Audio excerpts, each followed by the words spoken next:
दोस्तों नमस्कार, स्वागत है एक बार फिर से आप सभी के मेरे चैनल पे।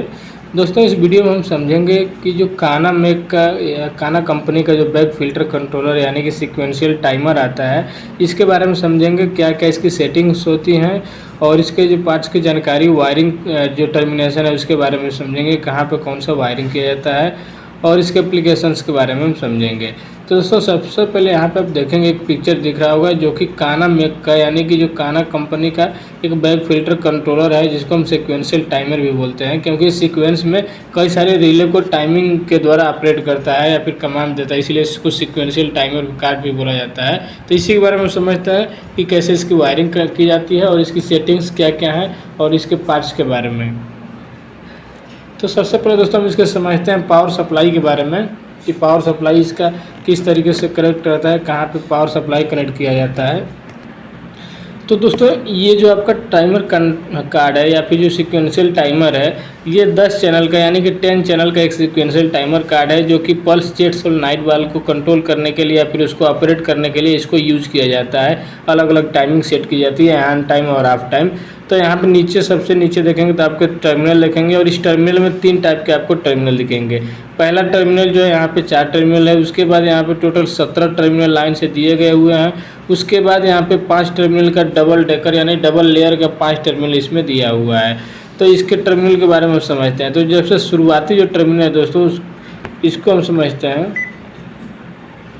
ये जो शुरुआती टर्मिनल है इसको ABCD के नाम से यहाँ पे डिनोट किया गया है। तो ये जो टर्मिनल है यहाँ पे अपना अलग अलग कनेक्शन करना है। जैसे पहला वाला A और B जो है, इसमें से चारों में से जो पहला जो है A और B यानी कि 1 और 2 नंबर जो टर्मिनल है, इसमें DP जो है DP स्विच का इनपुट सिग्नल यहाँ पे इसको कनेक्ट करना रहता है। जो अगर DP स्विच आप कहीं यूज़ करते हैं बग फिल्टर में, तो उसका जो वायर होगा उसको यहाँ पे आपको कनेक्ट करना रहता है। उसके बाद जो तीसरा और चौथा यानी कि C और D टर्मिनल जो है उसको कनेक्ट करना है आपको। जो PLC या फिर DCS से जो ऑन कमांड आएगा, सीक्वेंशियल टाइमर को स्टार्ट करने का जो कमांड आएगा, वो कमांड आपको कनेक्ट होगा C और D में। अभी देखिए प्रेजेंटली ये लूप है, तो लूप का मतलब इस पर पहले से स्टार्ट कमांड पड़ा हुआ है, ये इसको हम स्टार्ट कर दिए हैं। जैसे इसका पावर सप्लाई ऑन होगा ये टाइमर इसका चालू हो जाएगा। तो ये इसीलिए यहाँ पे स्टार्ट किया गया है। लेकिन आप अगर PLC या फिर DCS से इसको स्टार्ट कमांड देना चाहते हैं तो ये जो लूप वायर है, इस लूप वायर को हटा के यहाँ से जो PLC से जो 2 वायर आते हैं स्टार्ट कमांड के, उन दोनों को आपको यहाँ पे कनेक्ट कर देना है ABCD वाले पे। जैसे यहाँ पे देखेंगे ABCD दिखा रहा है, तो A और B पे आपका DP स्विच का वायर आएगा, C और D पे आपका स्टार्ट कमांड आएगा। लूप को हटा के यहाँ पे आप कनेक्ट कर देंगे। उसके बाद यहाँ पे टोटल जो 1 से लेकर 17 नंबर का जो टर्मिनल है, तो इसमें 1, 2 और 3 नंबर जो होता है वो पावर टर्मिनल रहता है। जैसे P पे आपका पॉजिटिव, N पे नेगेटिव, E पे अर्थिंग। ये दोस्तों 2 टाइप का आता है इसमें, 110 वोल्ट वाला भी आता है, 220 वोल्ट वाला भी आता है। तो आपको देख लेना है कि कौन सा है, 110 वोल्ट वाला है या फिर 220 वोल्ट वाला है। उसका भी सिलेक्शन दोस्तों इसी कार्ड में किया गया रहता है। जैसे कि यहाँ पे देखेंगे शॉर्टिंग लिंक दिया हुआ है ट्रांसफार्मर के पास। तो ये जो शॉर्टिंग लिंक है दोस्तों, सप्लाई सिलेक्शन लिंक भी जिसको बोलते हैं, तो ये देखेंगे 110 वोल्ट सिलेक्शन या फिर 220 वोल्ट जो भी आपको ज़रूरत है उसके अकॉर्डिंग ये आता है। यहाँ पर स्टार्टिंग लिंक रहेगा। अगर 110 वोल्ट के स्टार्ट करेंगे तो 110 वोल्ट आपको कार्ड आउटपुट देगा, 220 वोल्ट करेंगे तो 220 वोल्ट देगा। तो उसके लिए रहता है ये स्टार्टिंग लिंक रहता है। तो ये अभी ये 220 वोल्ट वाले पे शॉर्ट है, तो इसका मतलब ये जो कार्ड है 220 वोल्ट पे काम कर रहा है। और आउटपुट में भी जो है 220 वोल्ट जो सोलेनॉइड के लिए सप्लाई देना है उसको भी 220 वोल्ट ही दे रहा है। तो इसलिए यहाँ पे एक सप्लाई सिलेक्शन लिंक दिया गया रहता है। उसके बाद नीचे हम समझते हैं जो टर्मिनल 1, 2, 3 हो गए पावर सप्लाई के लिए, यानी कि फेज, न्यूट्रल और अर्थिंग के 3 टर्मिनल। उसके बाद 4 नंबर और 5 नंबर जो टर्मिनल है वो है दोस्तों जो सोलेनॉइड वाल्व के लिए एक्सटर्नल सप्लाई देंगे, चाहे वो 220 वोल्ट देंगे या फिर 110 वोल्ट की सप्लाई देंगे। यहाँ पे फेज और न्यूट्रल यानी कि एक पोल और एक कॉमन, तो उसमें ये सप्लाई आपको देना है 4 नंबर और 5 नंबर टर्मिनल पे। तो ये सप्लाई इंटरनली फिर घूम के पॉजिटिव सप्लाई जो है वो रिले के थ्रू आएगा, और जो कॉमन पे जो सप्लाई देंगे वो सप्लाई डायरेक्टली ये जो न्यूट्रल टर्मिनल लास्ट सबसे लास्ट में जो डबल लेयर का जो टर्मिनल दिए हुए हैं जिस पे देखेंगे तो NN लिखा हुआ है, इसमें टोटल 10 टर्मिनल है। तो ये 10 चैनल का सीक्वेंशियल टाइमर कार्ड है, तो इसीलिए यहाँ पे 10 टर्मिनल भी दिया हुआ है। यहाँ से आपको जो न्यूट्रल के वायर है यानी जो पल्स जेट सोलेनॉइड में जो आपको 2 वायर जाएगा, तो उसका जो न्यूट्रल जाएगा वो सब यहाँ से निकलेगा, और जो फेज जाएगा वो इस टर्मिनल से निकलेगा, सब कमांड के थ्रू इस पे आउटपुट निकलेगा। तो यहाँ से देखेंगे तो 6 नंबर से लेके और उसके बाद यहाँ पे 15 नंबर चैनल तक ये टोटल 10 चैनल हो रहा है। तो ये 10 वायर आप यहाँ से आउटपुट ले सकते हैं। टोटल ये 10 आउटपुट दे सकते हैं सोलेनॉइड के लिए। तो अगर आपका पल्स जेट सिस्टम में 10 सोलेनॉइड लगा हुआ है तो आप 10 कनेक्शन यहाँ से ले सकते हैं, क्योंकि ये 10 चैनल, ये मैक्सिमम 10 चैनल का आउटपुट ये दे सकता है। उसके बाद 16 नंबर और 17 नंबर जो टर्मिनल है दोस्तों, ये टाइमर ऑन फीडबैक के लिए रहता है। टाइमर ऑन फीडबैक का मतलब कि जब ये सीक्वेंशियल टाइमर हम लोग का रन होगा, यानी कि स्टार्ट होगा, टाइमिंग चालू हो जाएगा इसका, तो उसका एक फीडबैक मिलेगा। तो उसका फीडबैक का आउटपुट जो है इसी टर्मिनल से जाएगा लास्ट का 16 और 17 नंबर टर्मिनल पे। तो इसका जो रिले है दोस्तों, यहाँ पे देखेंगे तो एक पर्जिंग ऑन रिले लगा हुआ है, इसी के थ्रू इसका फीडबैक निकलता है। ये रिले ऑन होता है तो ये दोनों टर्मिनल के थ्रू इसका फीडबैक निकल के बाहर जाता है। बाकी यहाँ पे देखेंगे तो लाइन से 10 रिले लगे हुए हैं। तो ये 10 रिले जो हैं ये 10 सोलेनॉइड के लिए हैं। इस पर टाइमिंग जैसे जैसे टाइमिंग जिस चैनल का आता है वो टाइमिंग के हिसाब से रिले ऑन होता है, फिर उस टर्मिनल पे आउटपुट निकल जाता है। तो ये 10 रिले हैं 10 चैनल के लिए। और यहाँ पे टर्मिनल नंबर देखेंगे तो 6 से लेके 15 तक का सोलेनॉइड वाल का आउटपुट केवल रेड वाला जो वायर है वो सोलेनॉइड वाल का पॉजिटिव सप्लाई का है, ये यहाँ पे कनेक्ट है। तो न्यूट्रल जो है, निगेटिव सप्लाई जो है वो डायरेक्टली न्यूट्रल सप्लाई जो डायरेक्टली सोलेनॉइड वाल को गया हुआ है, केवल फेज जो है उसको आपका रिले के थ्रू कंट्रोल होके जाएगा। जैसे टाइमिंग जिस रिले का आएगा वो रिले ऑन होगा और उसका आउटपुट निकल जाएगा। तो ये इसका आपका वायरिंग कनेक्शन हो गया, आपको कहीं कंफ्यूज नहीं होना है। जो शुरू के जो टर्मिनल है 4 टर्मिनल, इसमें पहला जो है डीपी स्विच का वायर कनेक्शन होगा, अगर डीपी स्विच यूज हो रहा है तो। दूसरा वाला जो सी और डी टर्मिनल है, यानी कि तीसरा और चौथा नंबर टर्मिनल, इस पर पीएलसी या डीसीएस से जो इसको स्टार्ट करने का कमांड आएगा उसका वायर कनेक्ट होना है। उसके बाद 1 2 3 पे आपको जो कार्ड का पावर सप्लाई होगा, जो कि एसी सप्लाई रहता है, 110 वोल्ट या फिर 220 वोल्ट जो भी सप्लाई है उसको आपको कनेक्ट करना है।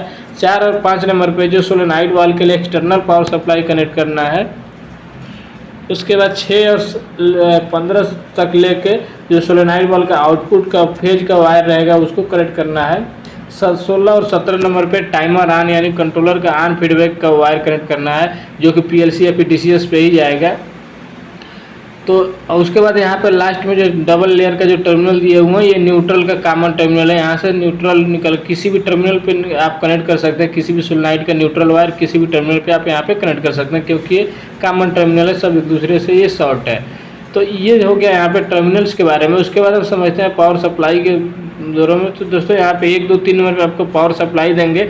तो पावर सप्लाई कनेक्ट करने के बाद यहाँ पे एक मेन स्विच दिया हुआ है, जो कि पावर सप्लाई को ऑन करने का स्विच है। जब ये स्विच दोस्तों आप ऑन करेंगे तभी पावर सप्लाई ऑन होगा, इस पूरे कंट्रोलर में जाएगा। तो यहाँ पे एक मेन स्विच है, ये यहाँ पे एक मेन स्विच दिया हुआ है,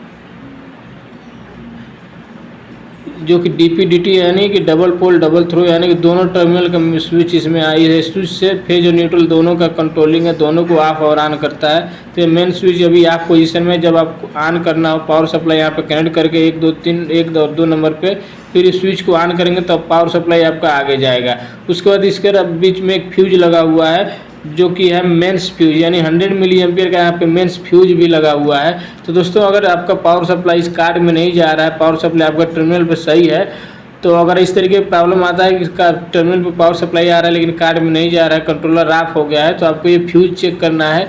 वो फ्यूज हो सकता है ओवरलोड की वजह से या फिर शॉर्ट सर्किट की वजह से फ्यूज डैमेज हो गया हो। तो यहाँ पे एक फ्यूज रहता है, उसको ऊपर की ओर खींचेंगे तो ये निकल जाएगा और इसका फ्यूज आप चेंज कर देंगे। तो ये 100 मिली एम्पियर का ये फ्यूज रहता है, जो कि पावर सप्लाई का फ्यूज है। तो पावर सप्लाई दोस्तों यहाँ से होते हुए फिर जाता है हमारे कंट्रोल ट्रांसफार्मर है, कंट्रोल ट्रांसफार्मर से पे जाता है। कंट्रोल ट्रांसफार्मर से जो रिक्वायर्ड हमें सप्लाई होता है इस कार्ड को चलाने के लिए, वो आउटपुट निकलता है, फिर ये पूरे सर्किट में वो फैल जाता है। उसके बाद यहाँ पे देखेंगे तो दूसरा एक और फ्यूज लगा हुआ है। ये फ्यूज जो है 1 एम्पियर का है। पहला वाला जो तो था 100 मिली एम्पियर का था, और दूसरा वाला जो है वो लोड फ्यूज है, ये 1 एम्पियर का। तो लोड फ्यूज जो है, जो आप यहाँ पे 4 और 5 नंबर पे जो सप्लाई कनेक्ट करेंगे जो सोलेनॉइड वाल के लिए, तो उसका ये जो सप्लाई जाएगा वो इस फ्यूज से होते हुए जाएगा। तो इसीलिए इसको बोलते हैं लोड फ्यूज, क्योंकि ये पूरा जो सोलेनॉइड वाल का लोड जो जाएगा इसी फ्यूज के थ्रू जाएगा। तो जैसे आपका पूरा पावर सप्लाई दोस्तों ओके है, सब कुछ सही आ रहा है, टाइमर भी चल रहा है, लेकिन अगर आउटपुट में सप्लाई नहीं निकल रहा है तो आपको ये दूसरा वाला जो फ्यूज है उसको चेक करना है। 1 एम्पियर का फ्यूज है, ये अगर डैमेज हो जाएगा तो इसको वजह से भी आपको सप्लाई आउटपुट नहीं मिलेगा फेज वाला। तो आपको ये चीज़ देख लेना है कि 1 एम्पियर वाला जो फ्यूज है वो सही है कि नहीं सही है। ये ख़राब हो जाएगा तो भी आपका आउटपुट में सप्लाई नहीं मिलेगा। तो 2 फ्यूज है, एक मेंस फ्यूज एक लोड फ्यूज।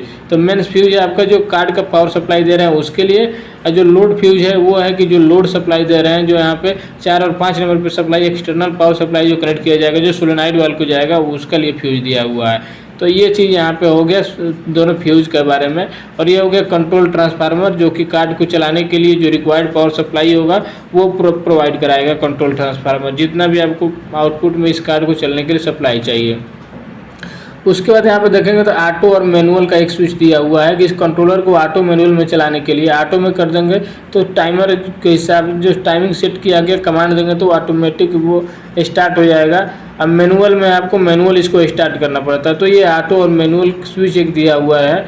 उसके बाद यहाँ पे 2 देखेंगे तो रोटरी स्विच दिया हुआ है, रोटरी नोब दिया हुआ है, जो कि टाइमर का ऑन टाइम और ऑफ टाइम कंट्रोल करने के लिए दिया हुआ है। तो इनका जो देखेंगे तो यहाँ पे नंबरिंग लिखा हुआ है 1 से लेकर 10 तक, और दूसरा वाला भी दिया हुआ है, इसमें भी 1 से लेकर 10 तक।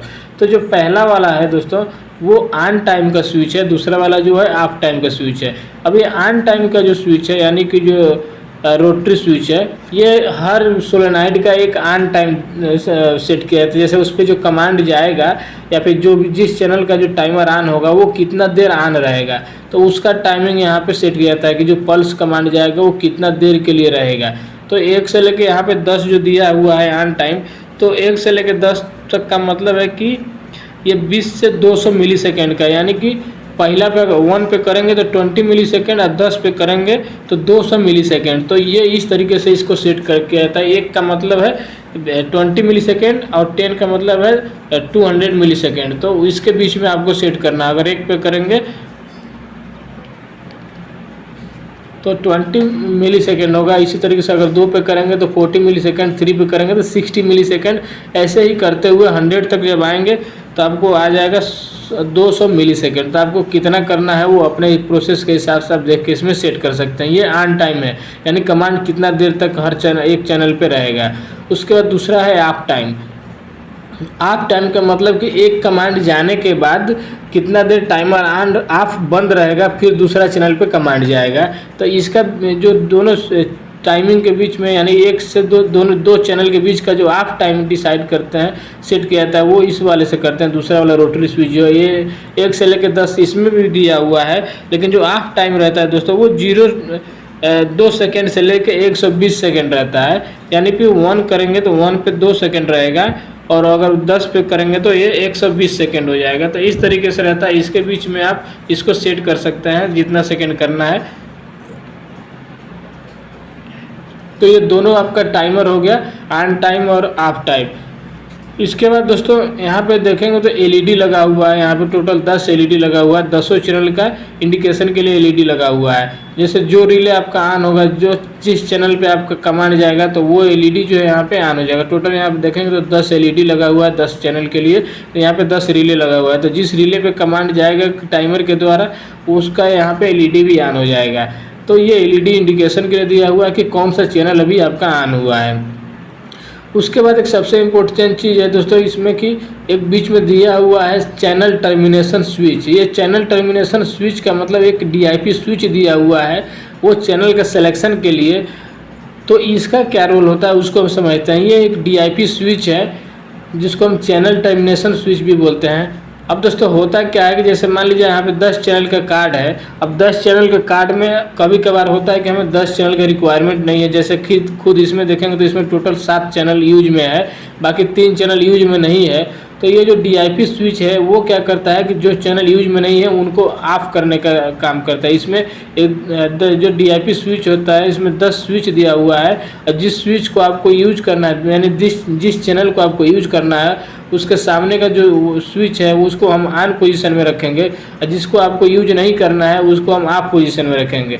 देखिए यहाँ पे टोटल हम 7 सोलेनॉइड वाली पल्स जेट में यूज कर रहे हैं, तो हमको 7 चैनल का रिक्वायरमेंट है। तो यहाँ पे जो डीआईपी स्विच है दोस्तों यहाँ पे देखेंगे तो 1 से लेकर 10 तक इसमें भी नंबरिंग दिया हुआ है, और ऊपर की ओर करेंगे तो ये ऑन पोजीशन में जाएगा।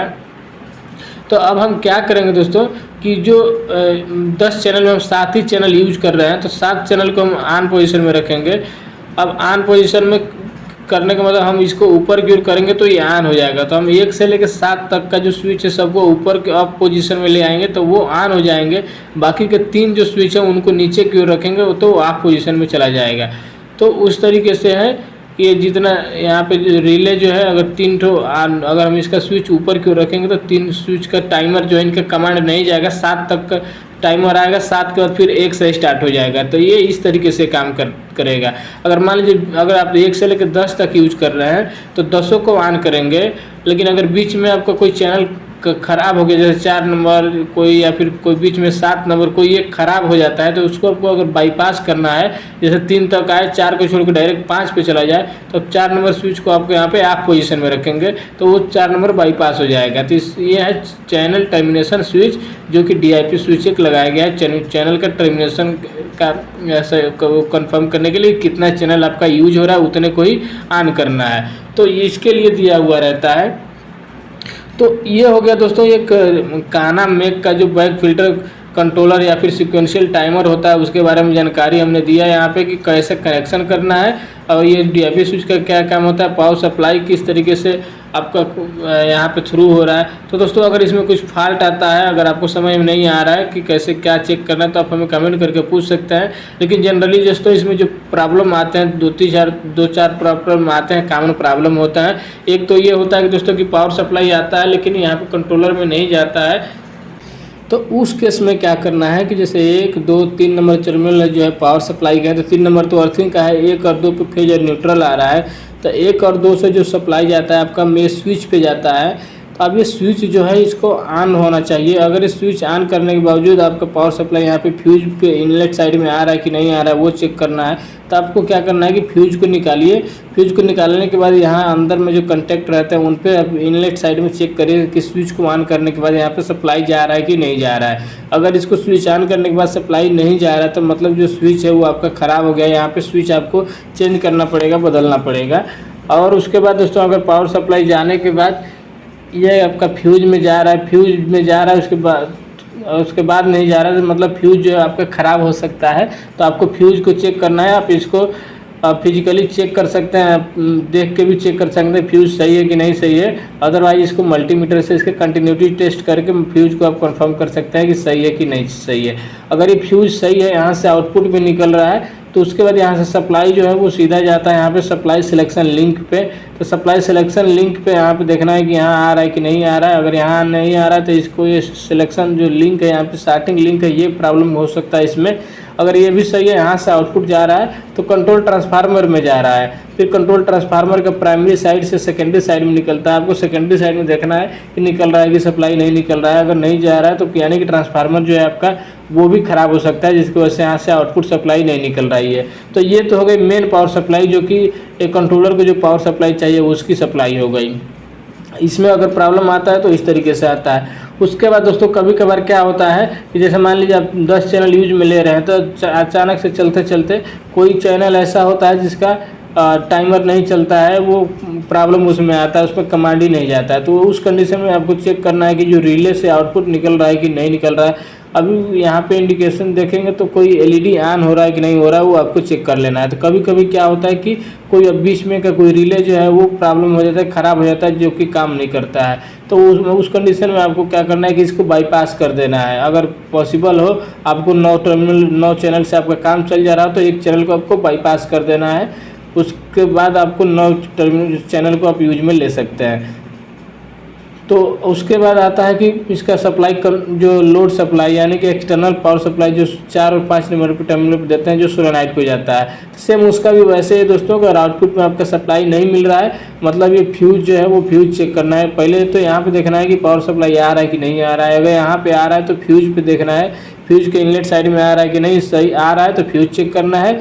उसके बाद यहाँ से अगर आ रहा है तो दोस्तों डायरेक्टली ये आता है रिले पे।